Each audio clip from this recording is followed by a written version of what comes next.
Welcome back. اچھا چلیں یہ بتائیں, جو ایک تو این او سی والا وہ بڑا مسئلہ بنا ہوا ہے, پیپلز پارٹی تو کہتی ہے ہم تو ہمیشہ آئین بنانے والے ہیں, ہم بڑے جمہوری ہیں.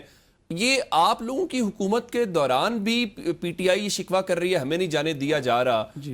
ایک تو یہ بتائیں کہ این او سی کا مسئلہ ہے کیا, پھر دوسرا یہ جو جب آپ کی پارٹی بھی تنقید کرتی ہے, آج نواز شریف صاحب بول رہے تھے, وہ بھی کہہ رہے تھے یہاں سڑکیں ٹھیک نہیں ہیں, ایئرپورٹ بھی ٹھیک نہیں ہے, پھر آپ اسلام آباد کی طرف اشارہ کرتے ہیں. میں جاننا چاہ رہا ہوں کہ یہ نظام ہستی کون چلا رہا ہے, اسلام آباد کو کون چلا رہا ہے؟ گوندر صاحب, سب سے پہلی بات تو یہ ہے کہ میں آپ کو یہ بات بتاؤں کہ یہ این او سی کا وجود کہاں سے آیا. یہ جو ہمارا الیکشن ایکٹ ہے 2017 کا, اس کی جو ہے دفعہ 234 جو ہے, اس کے تحت جو ہے کوڈ آف کنڈکٹ بنتا ہے, جو تمام پولیٹیکل پارٹی جتنی پارٹیسپینٹس ہوتی ہیں الیکشن کمشنر کے ساتھ بیٹھتی ہیں, ایک ضابطہ اخلاق جو ہے وہ تعین کرتے ہیں, اور تقریباً وہ میں طے پا جانے کے بعد ہر ایک کا کام بنتا ہے کہ اس کے جو ہے اس کا پابند رہے.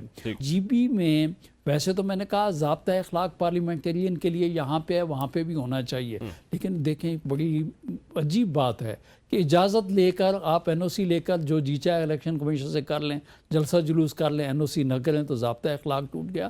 لیکن میرے چیئرمین میری اطلاع کے مطابق بلاول بھٹو زرداری صاحب اور آصفہ بھٹو صاحبہ نے باقاعدہ الیکشن کمشنر جی بی سے جو ہے پرمیشن لے کے نواز شریف صاحب نے بھی لیا, 1 سے 5 وہ تو آپ کو ناصر بھٹ صاحب بتا دیں گے. میں تو اپنی صرف آپ کی اطلاع بالکل بجا طور پہ, تو میں آپ کو گزارش یہ کروں کہ جہاں تک آپ نے پوری الیکشن کی بات کی تو پوری بات میں آپ سے گندر صاحب کر لیتا ہوں.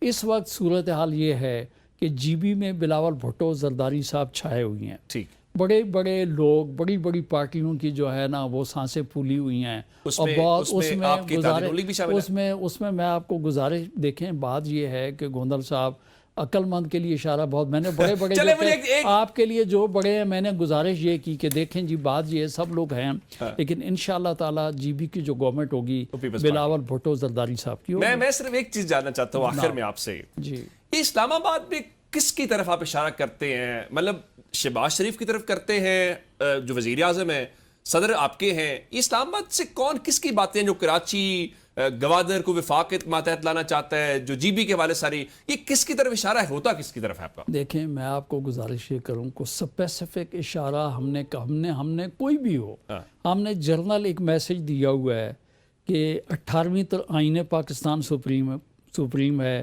18ویں ترمیم جو ہماری ریڈ لائن ہے, اور اگر کسی جگہ پہ بھی کسی کی بھی ورڈ میں بڑا پھیلا کے آپ کو کہہ رہا ہوں, یہ اگر سوچ ہوگی تو ہماری ریڈ لائن ہے, پاکستان پیپلز پارٹی نہ ہی 18ویں ترمیم جو ہے اس کو رول بیک ہونے دے گی, نہ ہی صوبوں کے اختیارات جو ہیں.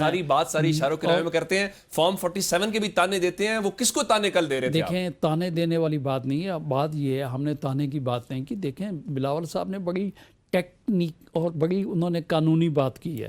دیکھیں آپ کو معلوم ہے کہ جو ہے 45 کا جو فارم ہے وہ یقیناً وہاں پہ الیکشن کمیشن جو نمائندے ہوتے ہیں ان کو جاری کر دیتا ہے, اور ان کے فارم جاری کرنے کے بعد جو ہے جو جتنے وہاں کے ریٹرننگ آفیسرز ہوتے ہیں وہ اپنے اوپر بھیج کے اس کے لیے فارم 47 اسی سے کمپائل ہوتا ہے. بلاول صاحب کا کہنا یہ تھا کہ آپ فارم 45 لے کے آئیں, 47 کو میں سنبھالوں گا, کہ 45 ہمارے پاس ہوگا تو ڈیفینیٹلی 47 جو ہے اس میں وہ انٹری ہوگی. بلاول صاحب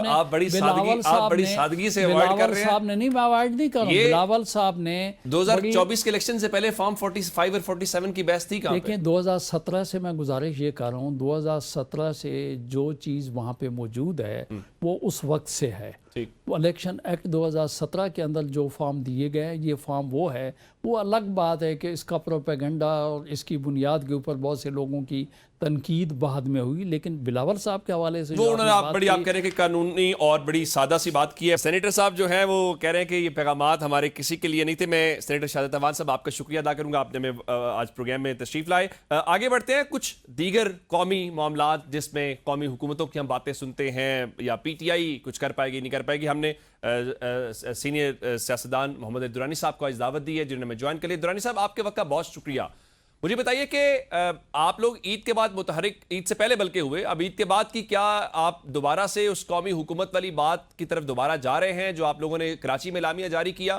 کیونکہ آج بھی ہم نے یہ دیکھا ہے کہ اڈیالہ کے اندر ملاقات نہیں ہو پائی. پھر جو تقریریں ہو رہی ہیں جی بی الیکشن میں، میاں نواز شریف بھی آج تقریر کر رہے تھے، وہ بھی لگ رہا ہے شکوہ کرتے دکھائی دیے.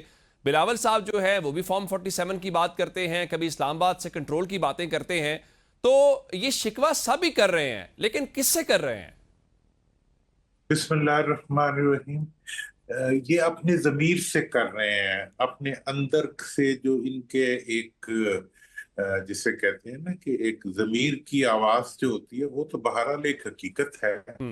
دوسری طرف یہ ساری شکوہ کر رہے ہیں، یہ عوام کے اس رویے کا کر رہے ہیں جو عوام دکھ برداشت کر رہی ہے، اور اس دکھ کے نتیجے میں جو ری ایکشن عوام کا انہیں فیس کرنا پڑ رہا ہے. مطلب یہ حکومت تو اس وقت ایک ایسی حکومت ہے جو کہ جس کی اگر عید قرباں کے ریفرنس سے دیکھا جائے تو وہ جو قصائی پھر رہے ہوتے ہیں، ویسی ایک حکومت ہے جس کی چھری جو ہے وہ عوام کی گردن کے اوپر ہے، اور ہر روز جو ہے ایک زخم جو ہے وہ عوام کا مزید لہو جو ہے وہ کشید کر لیتا ہے. یوں لگ رہا ہے کہ مسلم لیگ نون اور پیپلز پارٹی جو گورنمنٹ کے اندر ہے، پیپلز پارٹی تو خیر نہیں مانتی، سینیٹر صاحب یہی کہہ رہے تھے کہ ہم پارلیمان کا حصہ ہیں، ہم گورنمنٹ کا حصہ نہیں ہے.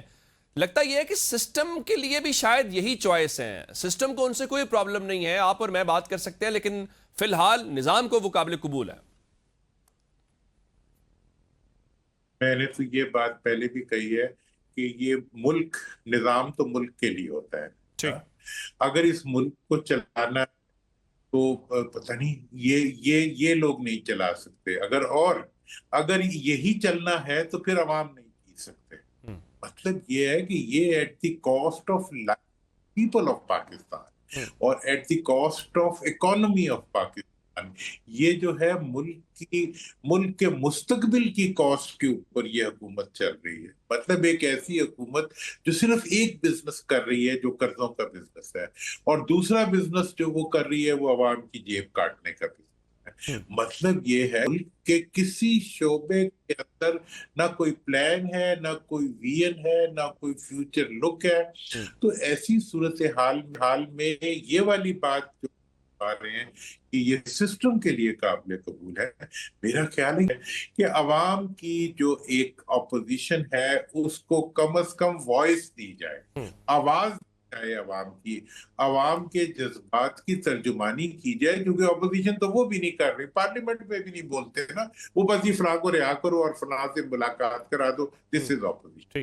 اچھا، اب جہاں تک میاں صاحب کا تعلق ہے، میاں صاحب بیچاروں کے اوپر ظلم کر رہی ہے ان کی پارٹی والے. مطلب وہ آگے ہی نہیں بڑھ پا رہے. وہ اس وقت عوام، اور وہ ایک چونکہ صحیح سیاسی ذہن رکھتے ہیں، تو ان کا ذہن معاف ہو چکا ہے ایسے ماحول میں کہ جب ایک لیڈر کو عوام کی آنکھوں میں نفرت نظر آ رہی ہو تو وہ تو کسی پردے میں ہی چھپنا چاہے گا نا. دیکھیں، وہ عوام کی نظروں میں وہ کچھ دیکھ رہے ہیں جو وہ 2016 میں دیکھا کرتے تھے. آج کی عوام کی آنکھوں میں سے تو نفرت کے شعلے نکل رہے ہیں. تو وہ ان کو فیس کیسے کریں گے جب ان کو فیس نہیں کر سکیں گے؟ یہ تو نواز شریف صاحب کا اپنا فیصلہ ہے نا عوام میں جانے کا، پارٹی تو نہیں ان کے اوپر کوئی ظلم کر رہی. دیکھیں، پارٹی تو نہیں ظلم کر رہی، وہ ان کے اوپر ظلم، یہ پارٹی تو نہیں کہتی ہے نا کہ جی آپ آگے آئیں کچھ کریں. جو ان کے ہمارے دوست گئے ہوئے ہیں وہ میاں صاحب کے سارے پرانے ساتھی ہیں نا میاں صاحب کے، اور وہ شہباز صاحب سے اتنے زیادہ کمفرٹیبل بھی نہیں. گروپنگز ہوتی ہیں نیچرل میں، یہ نہیں کہہ رہا کہ ان کے اندر کوئی تقسیم ہے. میاں صاحب کی پوری کمانڈ ہے اپنی پارٹی کے اوپر، اور وہ انہیں پارٹی کہتی ہے کہ جی کچھ بات کریں آپ. تو بات کیا کریں؟ وہ مطلب نہیں ہے تو پھر گل کی کریے والا حساب ہے ان کا. تو پھر وہ کیا کریں گے؟ وہ ماضی کی کہانیاں ہمارے پھر وہ ماضی کی وہیں پرانا ہوتا ہے وہ. مجھے کیوں نکالا پہ ابھی تک نواز شریف صاحب پھنسے بات ہی. آج ہم اپنے پروگرام کے اختتام کر رہے ہیں. محمد علی درانی صاحب سینئر سیاستدان ہمارے ساتھ موجود تھے. آپ کے وقت کا شکریہ. ناظرین، آپ نے آج کا ہمارا پروگرام دیکھا. آج کے لیے اتنا ہی. اپنا خیال رکھیے گا. خدا حافظ.